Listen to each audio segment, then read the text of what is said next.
The air in Harmony Creek, Virginia, on that deceptive morning in April 1861 was thick with the rich, deceptive scent of blossoming honeysuckle. It was a smell that promised sweetness and slow summer days, yet it failed to mask the sharper, underlying odor of fear and freshly cut cedar, the scent of hurried preparations. Harmony Creek, nestled in the Shenandoah Valley, was not a place built for grand history. It was a place of routine, the clack of the cotton mill, the rhythmic scrape of the ferry across the creek, and the predictable midday chiming of the church bell. But on this day, the predictable felt fragile, like thin glass held up to a looming shadow. Elijah Vance, known to everyone as Eli, sat on the weathered porch of the general store, the town's unofficial parliament.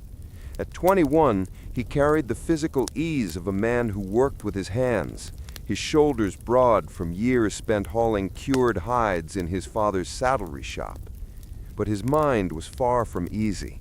His fingers, usually deft with a needle and thread for mending bridles, were now engaged in the senseless task of whittling a small piece of pine into useless shavings.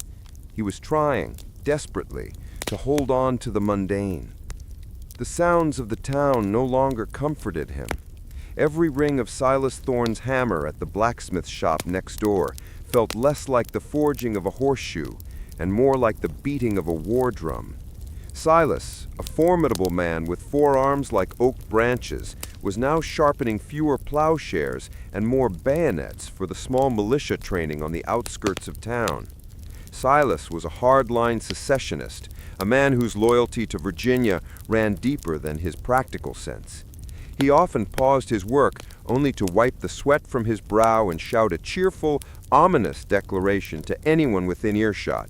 "The Yankees'll learn soon enough what good Southern steel tastes like." Eli's own father, Marcus Vance, represented the town's older generation, the cautious, property-owning men who understood the terrible cost of war. Marcus had built the saddlery from a single leather strap into a respected local business. He believed in order and law, but the law, he often muttered, should never lead to the death of good men over an argument that could have been settled by Congress. Marcus's greatest dread was that Eli, his only son, would be swept up by the fiery passion consuming the younger generation. He had strictly forbidden Eli from attending the militia drills, but he knew the hold the idea of honor had on a young man's imagination. The subject of war was the new, unwieldy furniture in every room. It was discussed in whispers by the women at the well and in loud, drunken arguments by the men at the tavern. The news from the capital was a poison seeping into the community. When South Carolina's state flag had been raised over Fort Sumter, the boys in Harmony Creek had treated it like a holiday.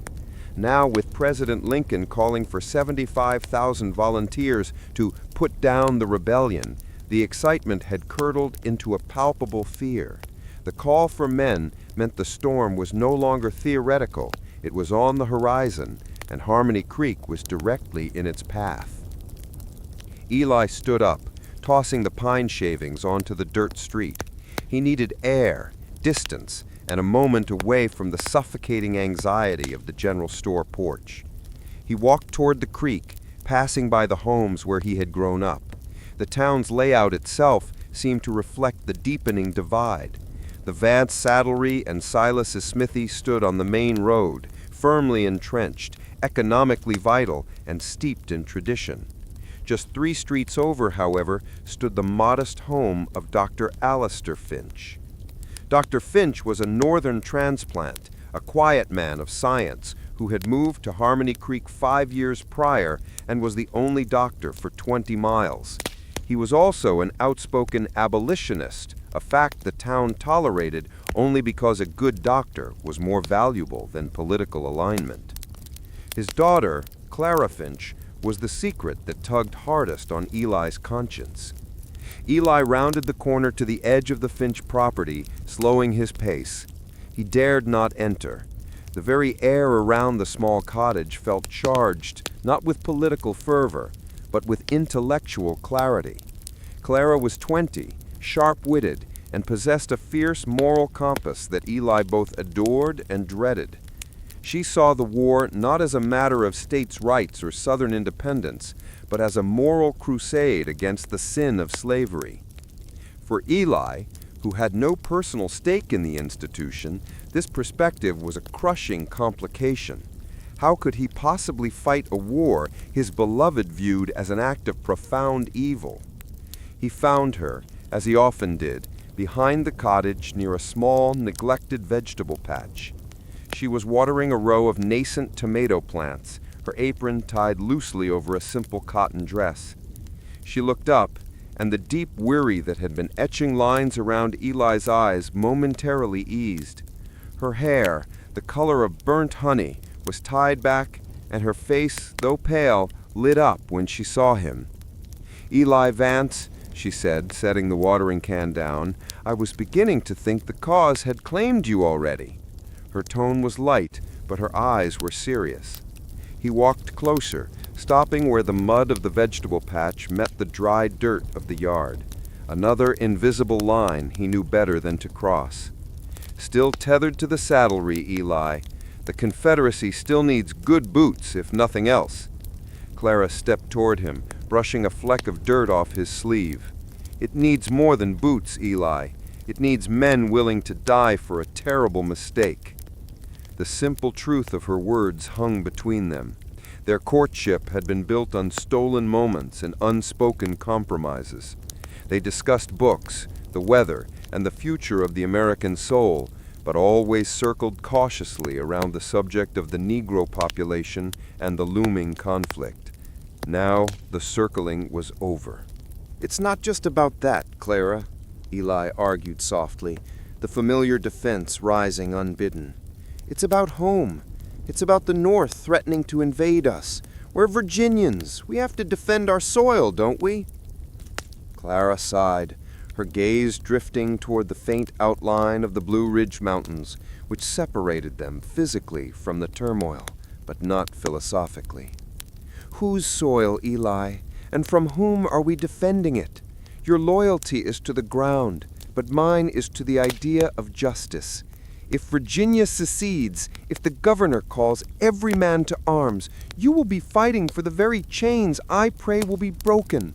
I need to know where you stand, truly." Her directness was a shock, a cold plunge into the inevitable. Eli wanted to pull her close, promise her safety, and tell her they could simply ride west and let the two sides fight their war without them. But he knew, his father, the saddlery, the debt of community, they would all prevent him. "I don't know," he admitted, the honest, terrifying truth leaving his lips. "I only know I don't want to face that choice." Clara reached out, her fingers tracing the tension in his jaw. "The storm is coming, Eli, and in a storm you must seek shelter, or you must hold the line. You can no longer stand in the open and pretend you're only observing." As Eli walked back toward the town center, her words echoed, "Hold the line." He could see the difference between the generations now. His father hoped the war would stop at the state border. Silas Thorne hoped it would rage fiercely and quickly deliver victory. Clara hoped it would transform the nation.